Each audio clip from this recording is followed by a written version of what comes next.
hidup ini harus jadi berkah.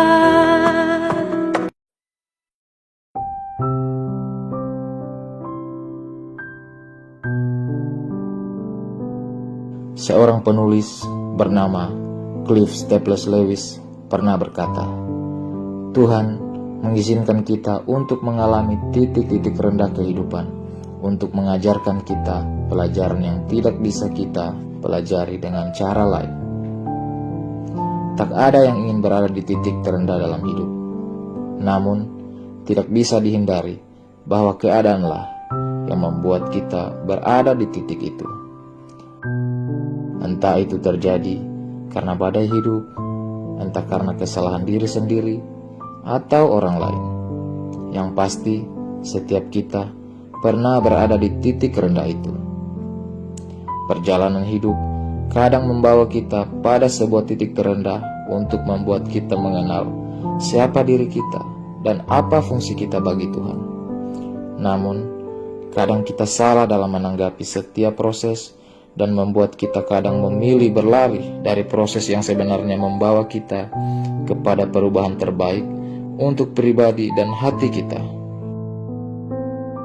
Banyak orang lebih memilih bersembunyi di balik rasa penyesalan untuk menghukum dirinya sendiri, dan ada pula yang memberontak melawan keadaan tersebut, namun dengan cara yang salah, dengan menyalahkan keadaan.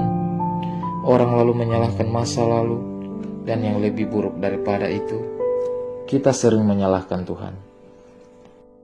Namun yang jadi pertanyaannya, mengapa Tuhan mengizinkan kita berada di titik terendah dalam hidup? Apakah Tuhan sedang menghukum kita? Tidak, saudara. Tuhan tidak sedang menghukum kita, namun Tuhan sedang mengajarkan kita agar memilih kerendahan hati dan pribadi yang berkemenangan. Karena itu, janganlah bersembunyi, jangan lari dari kenyataan, jangan menghakimi diri sendiri atau menyalahkan orang lain. Namun kita harus tetap kuat dan bersyukur serta belajar memiliki sikap dewasa.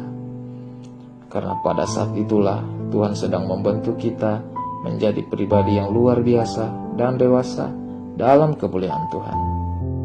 Karena firman Tuhan berkata dalam kitab Yakobus pasalnya yang pertama ayat 2-4, saudara-saudaraku, anggaplah sebagai suatu kebahagiaan apabila kamu jatuh ke dalam berbagai-bagai pencobaan, sebab kamu tahu bahwa ujian terhadap imanmu itu menghasilkan ketekunan, dan biarlah ketekunan itu memperoleh buah yang matang, supaya kamu menjadi sempurna dan utuh dan tak kekurangan suatu apapun.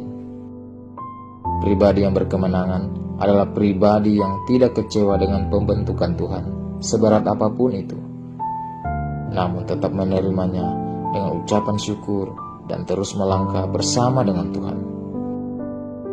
Tangan Tuhan yang menuntun hidup kita, percayalah, Dia selalu sanggup mengangkat kita sekalipun kita berada di titik terendah dalam kehidupan. Haleluya. God bless you.